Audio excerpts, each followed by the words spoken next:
Everyone hits a bump in the road. What do you do with it? Be inspired as we explore the ways people experience, navigate, and manage the ups and downs and twists and turns in this road trip called life. Welcome to another episode of Bump in the Road. The basic podcast is always free. We also have a premium subscription called Bump 2 that lets you listen in on extended behind-the-scenes conversations with our guests. Check it out at www.bumpintheroad.us. Manoj Krishna is on a mission for greater peace and awareness. He is the creator of the Human Wisdom Project, which aims to introduce self-awareness into the educational system. What are the benefits of learning this type of internal inquiry as part of a school curriculum at a young age? How might it change the world? Come listen in on our conversation. Manoj, welcome to Bump in the Road. If you would, tell us your story. Hey, Pat, thank you so much for inviting me. I'm really pleased to meet you and be on the podcast. So I used to be a spine surgeon for 25 years, originally from India. And one day I was driving home from work and the radio was on. I'd been operating for about 10 hours. And the news was on, and a hospital in the Middle East got bombed. It was a children's hospital. And the children were screaming, and it was something really touched me deeply. And I just I said to myself, we humans need to do better. We can do better. We have the wisdom in the world to do better. Why can't we? What's going on? And then that kept needling away at me. And you think some politician, some leader, somebody's going to step up, and nobody does. So I just transitioned out of medicine. I wrote 2 books on understanding ourselves. I felt I had a certain wisdom which could make a difference. And then I didn't know what to do. So I started working with children in schools for free, of course, just seeing if they could understand this wisdom. And I discovered something amazing, that children already have this wisdom, which comes from this deeper self-understanding. They had the answer to war, for example, and all I did used to do was sit and ask them questions. So I said, what's the root cause? And how can we end war? And they said, to realize we're the same ice cream, just different flavors. Right? So deep down, we're the same human being. So the more we travel inwards, the more we learn about ourselves, the more we realize, we're all connected. We're the same human being. Chocolate ice cream would never go to war with vanilla ice cream because it was different. Or try to make vanilla ice cream be like chocolate because it would know deep down it's the same ice cream.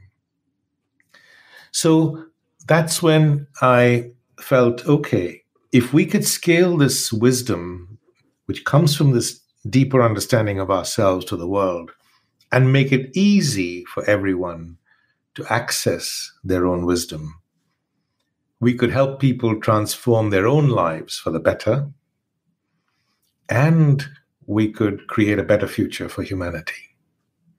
So that's a big idea. And since then, I've been on a journey, which has been really interesting. So we built the Human Wisdom Project. We built the Human Wisdom app, which has just got launched. And we're just looking for people to work with us in the world. And, it's based on such a simple idea. But, the best ideas are the most simple.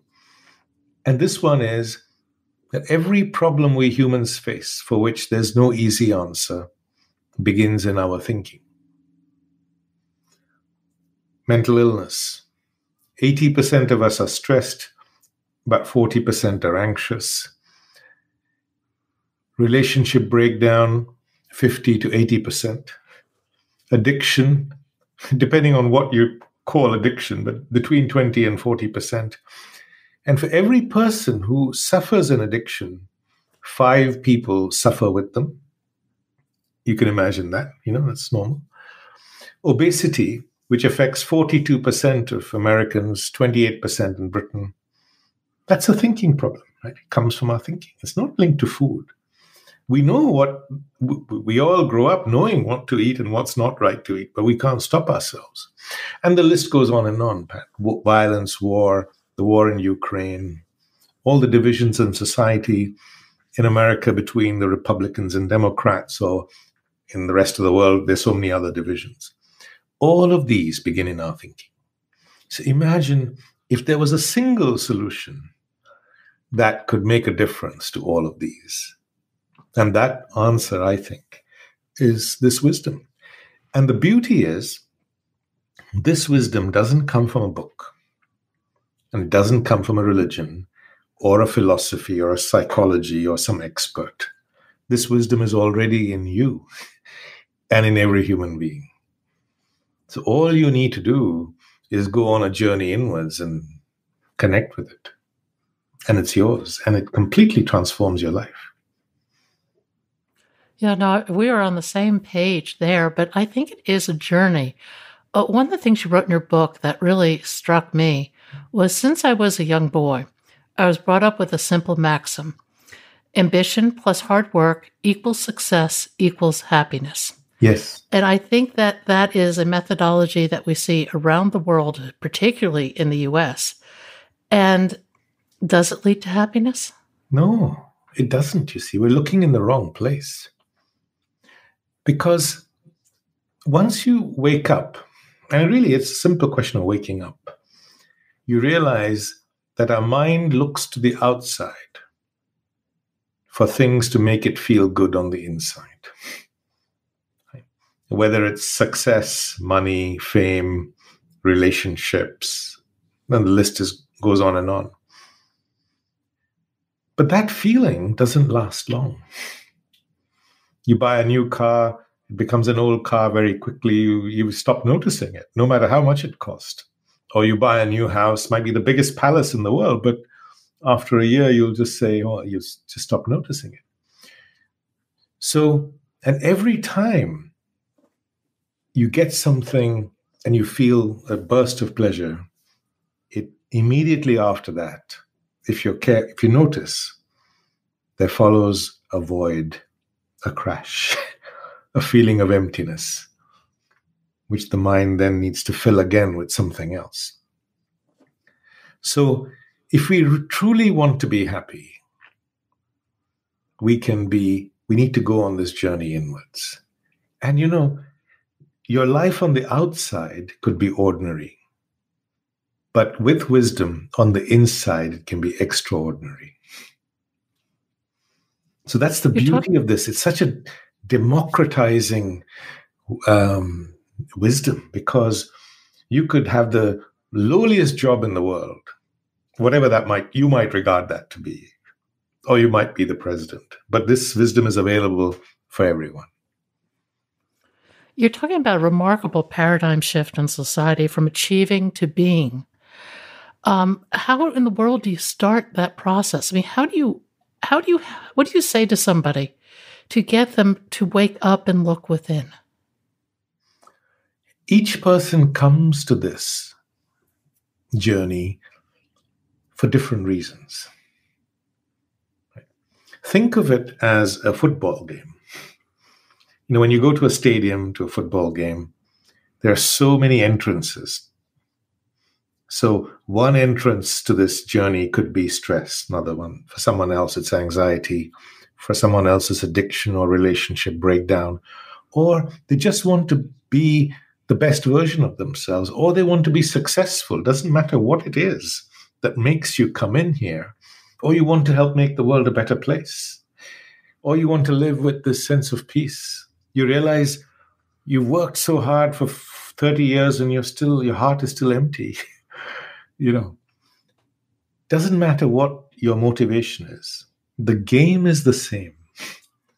See, the game is the same, which is just this journey of learning about yourself. And once you begin that journey, you might have come in because you're stressed, but you'll find your relationships are transformed. You're no longer anxious. You live with a sense of peace. You live with compassion and goodness for people who are different, who you've never met. You live with a sense of compassion for the earth. which is our home. See? And this happens naturally as a byproduct of this journey of looking and learning about ourselves. I call it wisdom, but you could call it what you like. It doesn't matter. Well, I like wisdom, and I like the idea that the wisdom inherently rests with young people, but it's essentially bred out of them with the way our society functions. The thing One is, of the sorry, go ahead. no, go ahead. I think it's the human mind that creates society. It's a bit like saying our human mind is wired in a particular way. It's our so-called human operating system, which we are not aware of, you see. Just like a computer has an operating system, which you can't see, it's in the background, but all computers share the same operating system. Similarly, we humans too. We have different contents in our hard drive, you like, our memory, which we identify with as ours. So we think Pat and Manoj are different. But what we don't see is our operating system, the way the mind is wired. So I could give you an example. For example, all of us are conditioned by our past influences, but we're not aware we're conditioned, and we become attached to all those, or to our conditioning. So it shapes our opinions, our beliefs, our ambitions, who we find attractive or who we want to marry or not marry. All our prejudices come from there. Our identities come from there. When I wake up and realize, this has happened to me without my awareness. None of this is right or wrong, by the way. But I just wake up and realize my thoughts are not my own. My opinions are not my own. My beliefs, my national, all of that. When I begin to question it, then that journey of questioning leads to wisdom. You see? I think the conditioning that we all face becomes our identity, and that's really terrifying. Yes. To think that we are not making conscious choices about who we want to be. Yes, yes. Identity is an interesting question. Let's explore that. I'm Indian, British, Hindu, whatever you might call it, you're American, Catholic, whatever religion you are, etc. When we meet, we don't meet as human beings. We meet with the barriers of all these identities, you see. Our identities divide human beings from each other. But the reason we get attached to them is because they bring us some form of comfort. We like to be with people like us. The Republicans want to be with other Republicans, or the Democrats with other Democrats, and so on. So once you wake up and realize what's going on, then gradually, one by one, your identities drop away. Don't happen because you want them to go. It's just you realize that's not intelligent. You know what I mean? This has happened to me. I don't want that to happen to me. I want to be a human being first and foremost. And I want to connect with other human beings as a human being. Do you know in the last century, we humans killed 200 million other human beings? It's an astonishing number. And behind a lot of that killing was because of differences in identity. Even in this century, the Hutus and Tutsis, millions of people were killed. The partition of India, 2 million died, and so on. So people who lived together, or Yugoslavia, peacefully as neighbors for decades, suddenly turned on each other and started killing each other, almost like robots without any control. So this is the power of identity. It shapes our thinking, our behavior, our actions, and it can make us behave in a way that betrays our deepest humanity. When you wake up and realize that, you're free.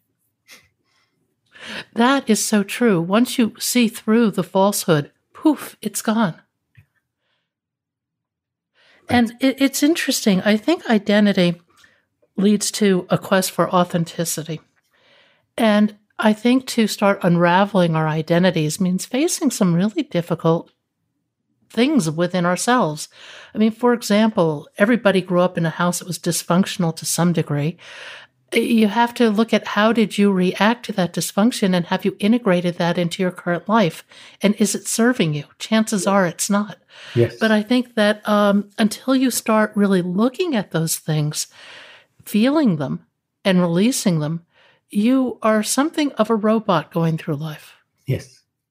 You're not in charge of your own life, though you think you are. You see? So, whatever your conditioning might be, so I'll give you an example of it, actually, a very practical example. So, when I first came from India 30 years ago or so, I came with two bits of conditioning. One, that I should look after my parents as they got older, because they looked after me. It's a very strong part of growing up in India. And I did till they passed.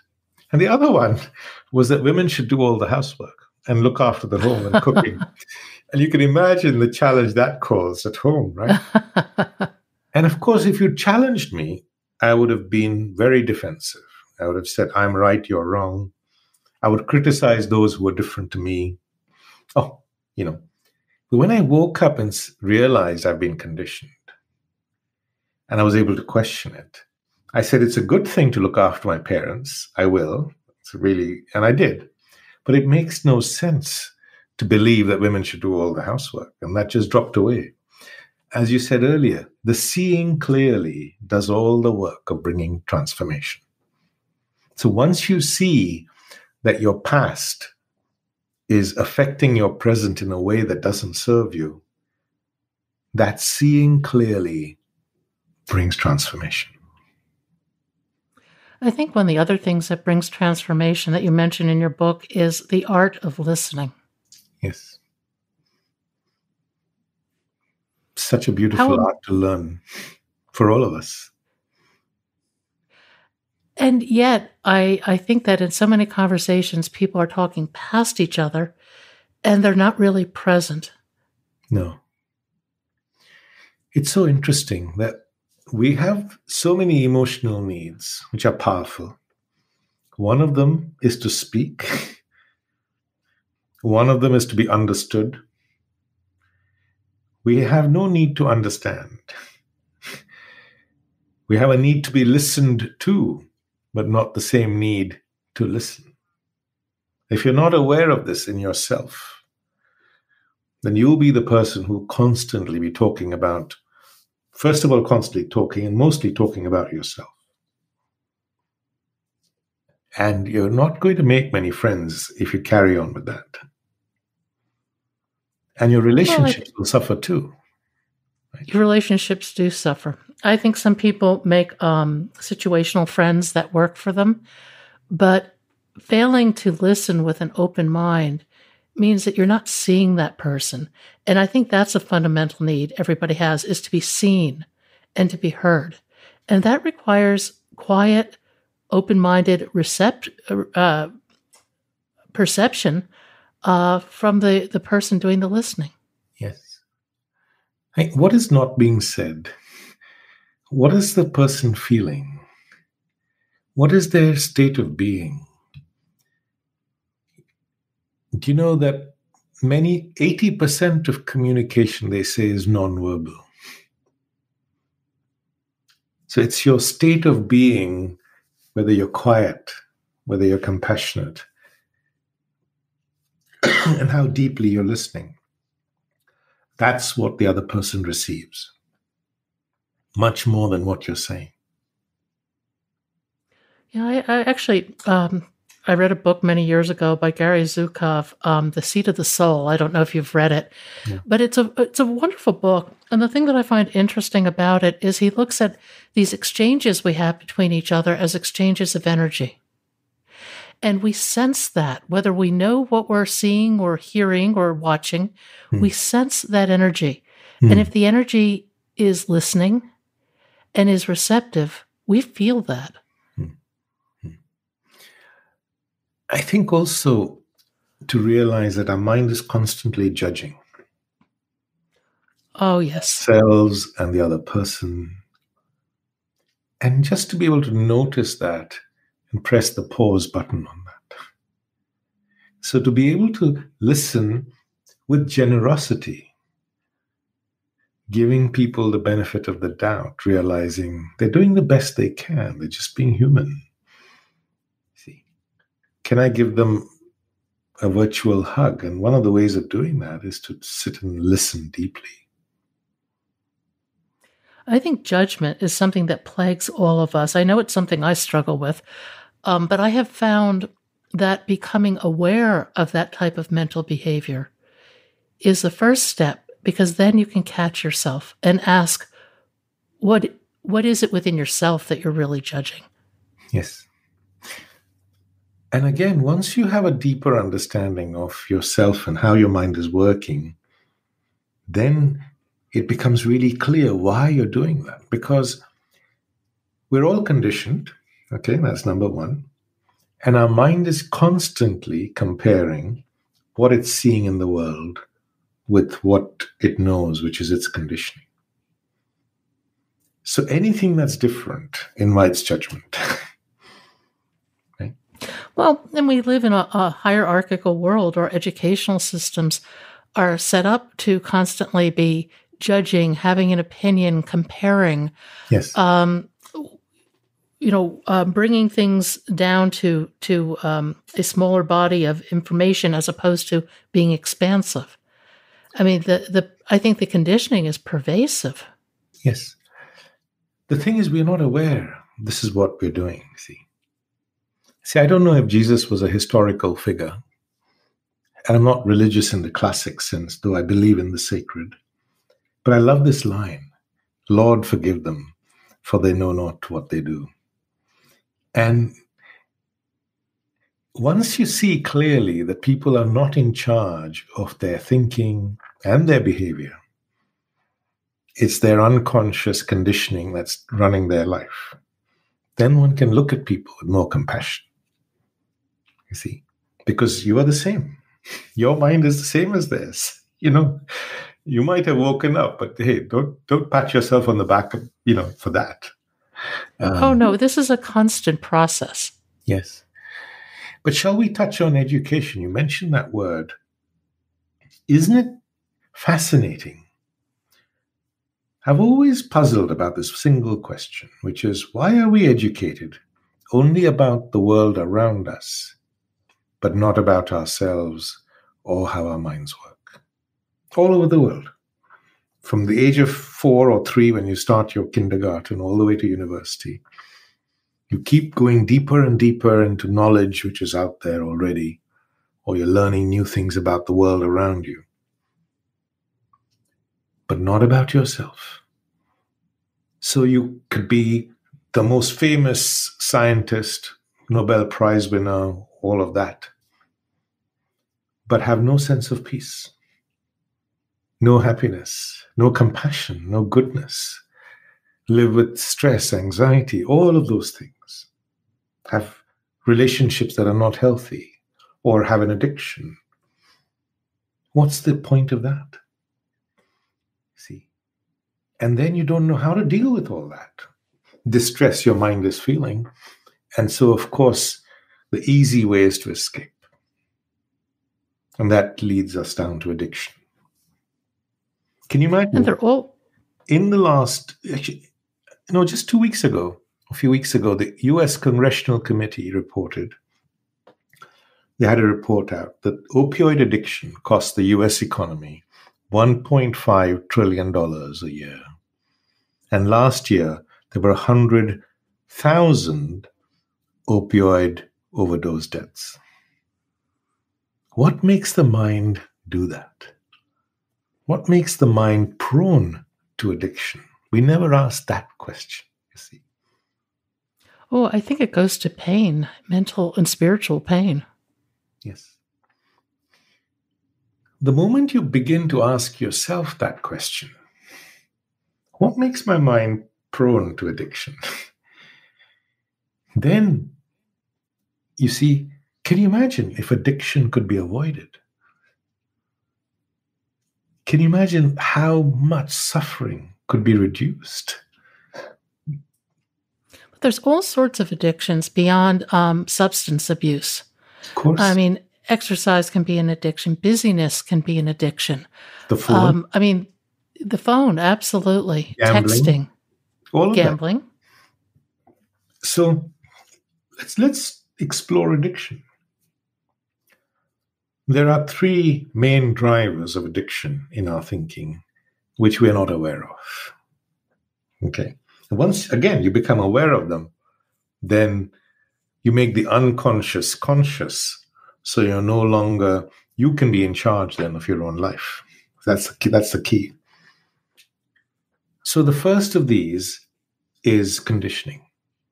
If I grow up in a home where, or in an environment where all my pals are smoking weed or taking drugs, drinking, I don't want to be left out. So I start as well. Or I feel empty, restless, bored.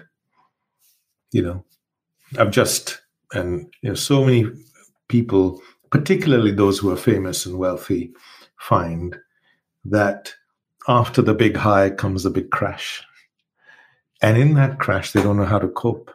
So then again, to cope with that is, the alcohol or drugs or whatever. But as you said right at the beginning, the most important reason we want to escape is because we want to escape from our emotional pain.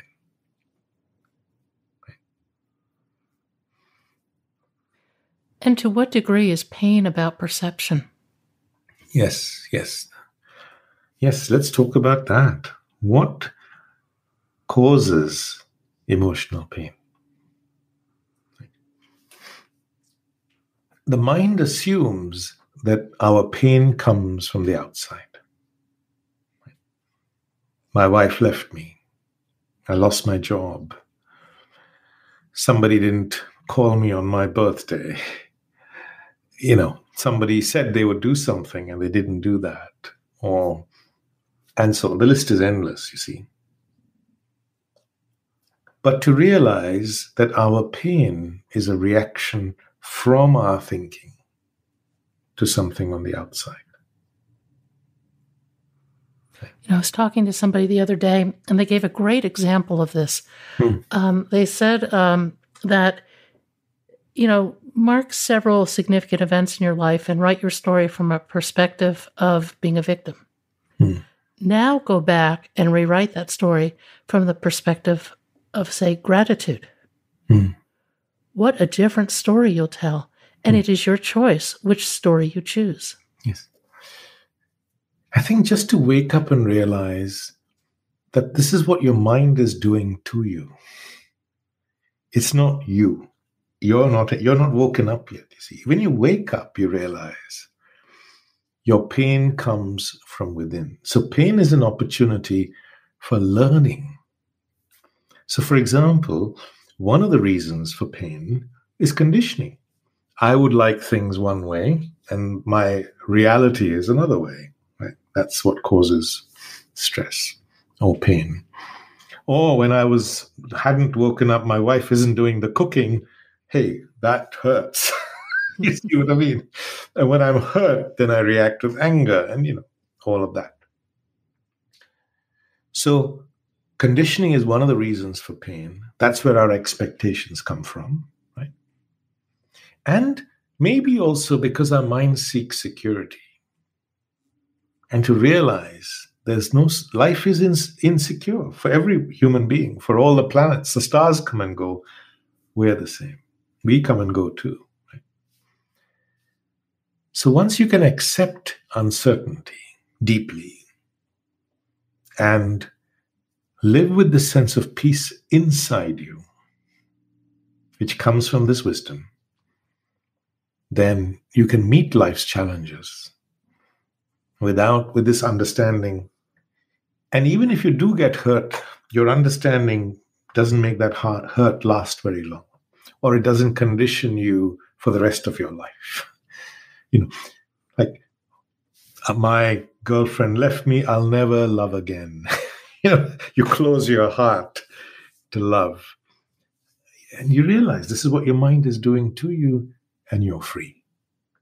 Wisdom brings illumination. Illumination brings transformation.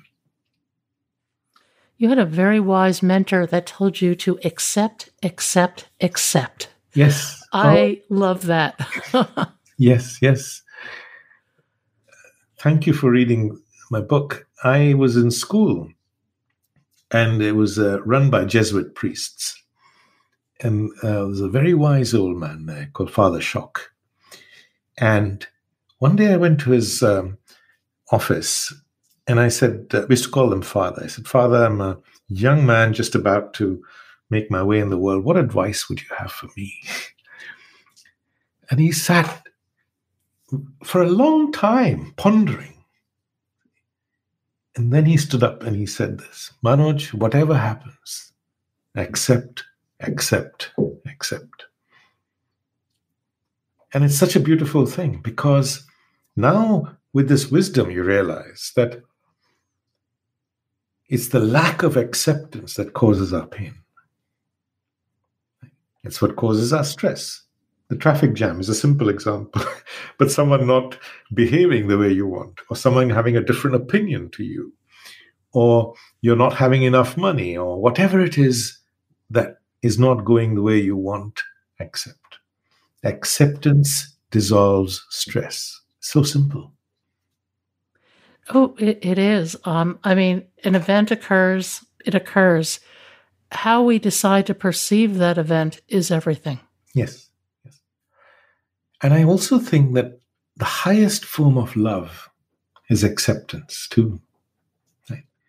Accepting yourself as you are, physically, emotionally, mentally, with how much money you have, what car you drive. Yes, it might not be the best, etc., but you accept completely. That's loving yourself. You're with somebody, you're living with someone, you have a relationship. You accept them completely as they are. That's love. It's not flowers and bouquet, all of that stuff. Love is you accept your children as they are.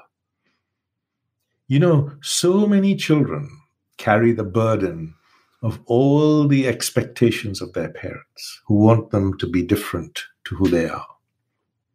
There's so many stories around the world of parents who force their children to take up careers that they against the wishes of the child. And things go badly wrong. Some children take their own lives, etc. So acceptance is such a beautiful word, because it also is the foundation of love. And I think self-acceptance and self-compassion are essential, because until you can show compassion to yourself, you can't truly show it to anybody else. Yes. Yes. It's such a beautiful word, compassion. You see, I think compassion is a natural byproduct of this deeper understanding of ourselves. Can I tell you a story about compassion? Please. So I was giving a talk to some teachers in Newcastle. And at the end of a talk, a teacher came to me and she was crying. And I thought I'd upset her with something I'd said, and I started apologizing. And she said, no, what you've said has helped me to forgive my parents. So she told me her story. So she said she had a boyfriend who had a different skin color to her. And her parents refused to accept him. They married anyway. And she said, for 20 years, we've had heartache. They've not seen the grandchildren. The grandchildren haven't seen their parents. There's been suffering all around. But now I understand that their behavior came from their unconscious conditioning influences, which they were not aware of. You see, they're not aware they're conditioned, but it's driving their opinions, their behavior. And the reason I can forgive them and have compassion to them is because I am the same deep down. my thinking, my behavior also comes from my conditioning influences, which I'm often not aware of. So deep down, see, we're the same human being. And that understanding brings compassion. So to realize that our behavior comes from the way our mind is wired, we're not even aware of it. So we will make mistakes. We will fall on our face. We will goof up. It's just part of being human. We will hurt others inadvertently. We will be hurt inadvertently. Just realize that's part of life. It's like riding a bicycle. Sometimes you're going to fall off. It's okay. Get back on again. I think for me, one of the most valuable tools I have found is meditation. I think it's just a game changer. And once you experience that deep peace and stillness, now you have something to compare and contrast your monkey mind with. Yes. So when you're becoming judgmental, you have this peace to compare it to. And the contrast is really stark. Yes. I think it's a really beautiful thing. And the word meditation, of course, let's explore that word. What does it mean? It has many different meanings and many different practices, right? Depending on where you go. Mm-hmm. So you could probably find a dozen interpretations of that word and a dozen different practices based on that interpretation. Whether it's chanting a certain slogan or a mantra, or just sitting quietly, or listening to music, whatever. It might be knitting. I mean, people find a meditative state gardening. There are lots of ways to realize that, I think. Yes. But I would say meditation is really important to quieten the mind. Right? But then wisdom is also a very important part of that meditation, which means to understand what's going on in our own thinking. So when your mind is quieter, you notice much more. You see, then you can see. So for example, today I see you're my neighbor, you've got this brand new car in the driveway, and I can't afford it. I'm just an ordinary, school teacher, and I'm filled with envy. And I think, oh, I'm useless, I'm low self-esteem, I'm no good, I'll never be able to afford that car, all of that stuff. So I go and meditate. And at the end of it, I feel better, right? But tomorrow I open my Facebook, our social media, and find some of my other friends has gone on this exotic holiday, and the same feeling gets triggered again, see? So what wisdom does is it helps me understand what's going on. I ask myself, what's going on behind that feeling? And then when my mind is quieter, I notice my mind's comparing all the time. It's nothing to do with Pat and her new car or my friend and his exotic holiday. It's the way the mind is wired. And once I wake up to that, then I say, how does that serve me? So you see, it's important also to ask, who is meditating? So meditation is, in my view, a deeper understanding of the meditator, which is wisdom. That's a lovely way to look at it. I really like that. One of the themes that came out of your book that really struck me, and I wanted to ask you about it, and it was loneliness. Yes. Causes such an ache, doesn't it, in our spirit. Quite honestly, that's not a big makeup of mine. I learned not to be lonely many, many years ago. Okay, and how did you come to that? I went through a very difficult divorce where everything in my world was turned upside down. Everybody deserted me. And at first, it was just intensely painful and very lonely. But what I found was that I had myself. And I learned to be happy with myself and my curiosity and the things I was doing in my life, my imperfect life. And once I had that, I wasn't lonely. Yes. That's really beautiful, Pat. 30% of people in marriages say they're lonely. I was very lonely when I was married. Yes. And 60% of people in general say they feel lonely. I think the first thing is to accept it's part of being human. You're not unique. It's not unique to you, right? Part of being human. And then to ask, rather than escape and say, what can I do not to feel lonely?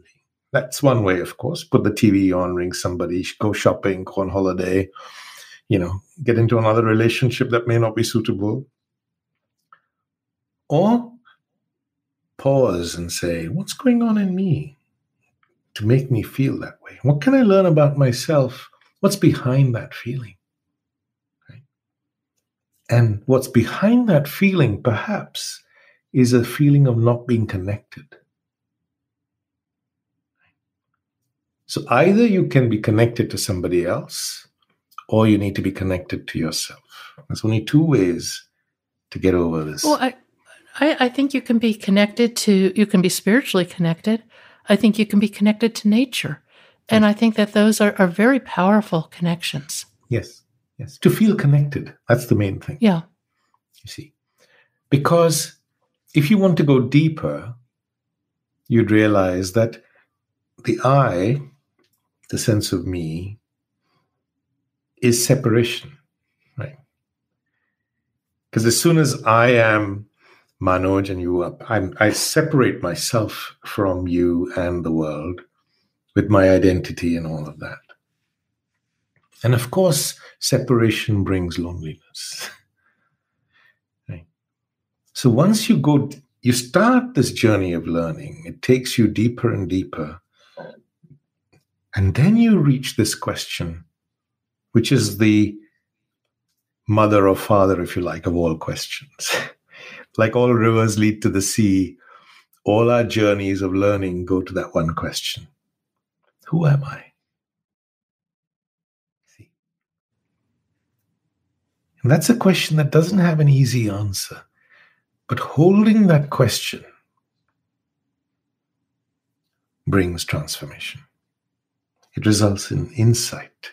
Like, something is seen really clearly. See?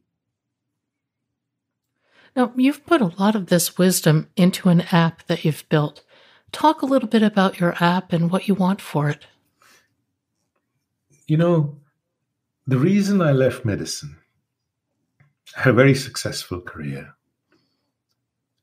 was really from compassion to help make the world better and to help people live with less suffering. There's so much avoidable suffering in the world. And I learned that this wisdom cannot be transmitted through a book. You give a lecture, you read a book. Someone will nod their head, but it won't make any difference. What makes the difference is if someone can go on their own journey of learning and looking at themselves. So that's why we built the Human Wisdom app, so that it gives everyone the tools to begin this journey of learning about yourself, this journey to wisdom, peace, compassion, goodness. So throughout the app, we have like an online journal where we ask a question and then you're asked to reflect on it. And it's your own journey of learning and reflection that brings your change within yourself. So the Human Wisdom app has 60 plus modules, so 6,000 screens, is divided into lots of different sections.